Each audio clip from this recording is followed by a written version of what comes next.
OK，一种弄是的，但是呢要搞头目搞变的的要 No Tuesday，如果二里日他变呢，故事里的 video 把它那保护装的，诶là mua nó long theo bởi do người lúc tề chỉ lược cái nâng đỡ cho là trong chỗ này sẽ đỡ này sẽ đỡ nữa này chị và ta mà cú cho để video nó mà này sai khó nó nữa này sai lúc sẽ hở nó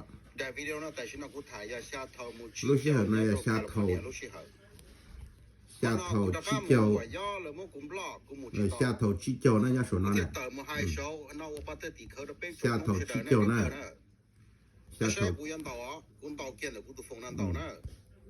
xa thầu chi châu số nó này xa thầu chi châu của nó nên bỏ này thì đại video nó mà thầu bắt tay bỏ gió thì nó luôn gỡ một cụm lo một chỉ tàu là số chỉ cụ thể là mỗi đại video nó cho hai tờ chị tại vì nó yêu cầu thầu thì cầu plon thì tỷ số nó đó cầu thầu thì cầu plon thì tỷ là chị bắt ta cụ tin tàu ít rồi là nè bắt ta cụ tin tàu ít rồi là chị khi là chị cụ thể tất cả là pro rồi này thì tất cả khi đó anh em sai nữa xa plon trâu chi chuột trái chị kho nó nè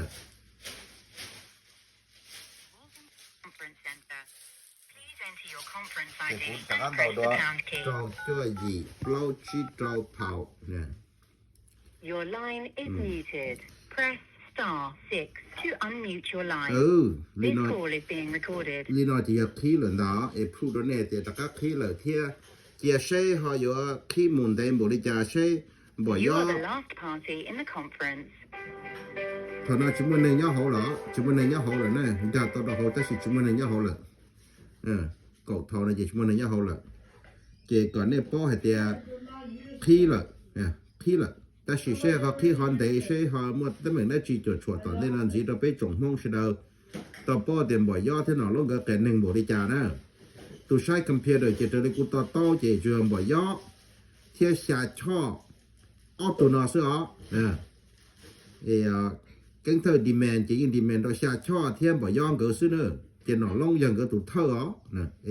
我找到个龙，我找到个晒天，包括整个主还要了。Thank you so very much. Bye bye now.